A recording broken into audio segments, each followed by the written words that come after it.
இந்திய அரசின் தகவல் ஒலிபரப்பு அமைச்சகத்தின் பத்திரிகை தகவல் அலுவலகம் சென்னையுடன் இணைந்து மண்டல மக்கள் தொடர்பு பிரிவு, ஊட்டச்சத்து இயக்கம் மற்றும் தொற்று காலத்தில் ஊட்டச்சத்து மிக்க உணவின் முக்கியத்துவம் என்பது பற்றிய இணைய கருத்தரங்கை நடத்தியது. தமிழக அரசின் ஒருங்கிணைந்த குழந்தை மேம்பாட்டு சேவை இயக்குநரகத்தின் இணை இயக்குநர் திருமதி JM யமுனா, குழந்தைகள் ஆரோக்கிய ஒருங்கிணைப்பு அதிகாரியும் சென்னை மருத்துவக் கல்லூரியின் குழந்தை சுகாதாரம் மற்றும் குழந்தைகள் மருத்துவமனை நிறுவன பதிவாளருமான டாக்டர் S. ஸ்ரீனிவாசன், சென்னை ஆரோக்கிய சித்தா மருத்துவமனையின் தலைமை சித்த மருத்துவர் டாக்டர் G. சிவராமன் ஆகியோர் சிறப்பு விருந்தினர்களாக கலந்து கொண்டு பங்கேற்றவர்களுக்கு ஊட்டச்சத்து பற்றிய பல்வேறு அம்சங்களை பற்றி விளக்கினர்.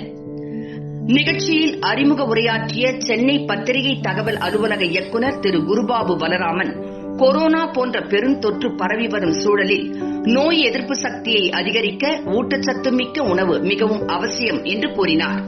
ஆரோக்கியமான வாழ்க்கை மற்றும் நேர்மறையான அணுகுமுறையே தற்போதைய சூழலில் மிகவும் அவசியம் என்றும் குறிப்பிட்ட அவர், தேசிய ஊட்டச்சத்து மாதமான இந்த மாதத்தில் நாம் நமது முன்னோரின் உணவு பழக்க வழக்கங்களை திரும்பி பார்க்க வேண்டும் என்று வலியுறுத்தினார். இணைய வழி கருத்தரங்கின் சிறப்பு விருந்தினரான தேசிய ஊட்டச்சத்து இயக்க இணை இயக்குநர் திருமதி JM யமுனா, கடந்த 3 ஆண்டுகளாக செப்டம்பர் மாதம் தேசிய ஊட்டச்சத்து மாதமாக அனுசரிக்கப்படுகிறது என்றார். ஊட்டச்சத்து குறைபாட்டை எவ்வாறு சமாளிப்பது என்பதிலே பெரும்பாலான கவனம் செலுத்தப்படுகிறது. மத்திய அரசு இந்த விஷயத்தில் 2 மைய கருத்துக்களை ஏற்படுத்தியுள்ளது.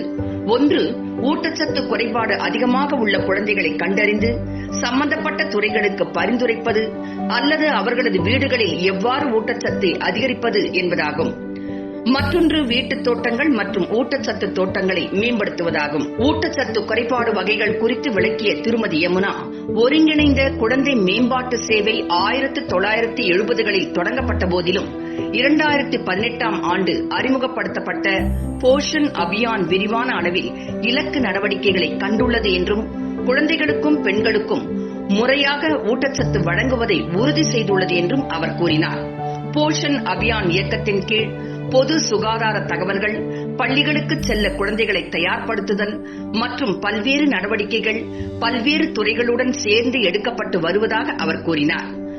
மாநில குழந்தை சுகாதார ஒருங்கிணைப்பு அதிகாரி பேராசிரியர் டாக்டர் S. ஸ்ரீனிவாசன், கர்ப்பிணி மற்றும் பாலூட்டும் தாய்மார்கள், குழந்தைகளுக்கு ஊட்டச்சத்தான உணவு அவசியம் என்பது குறித்து பேசினார். ஊட்டச்சத்து ஆரோக்கியம் ஆயுஷ் வழி குறித்து உரையாற்றிய சித்த மருத்துவர் டாக்டர் G. சிவராமன், ஒருங்கிணைந்த குழந்தை மேம்பாட்டு சேவை ஒரு சமூக சேவை பொறுப்பு என்றும் கூறினார். நிகழ்ச்சியின் நிறைவாக சென்னை மக்கள் தொடர்பு பிரிவு இணை இயக்குநர் திரு J. காமராஜ், போஷன் அபியான் வலைதளம் பற்றி குறிப்பிட்டு பல்வேறு வகையில் தமிழகம் சிறப்பாக செயல்படுவதாக கூறினார்.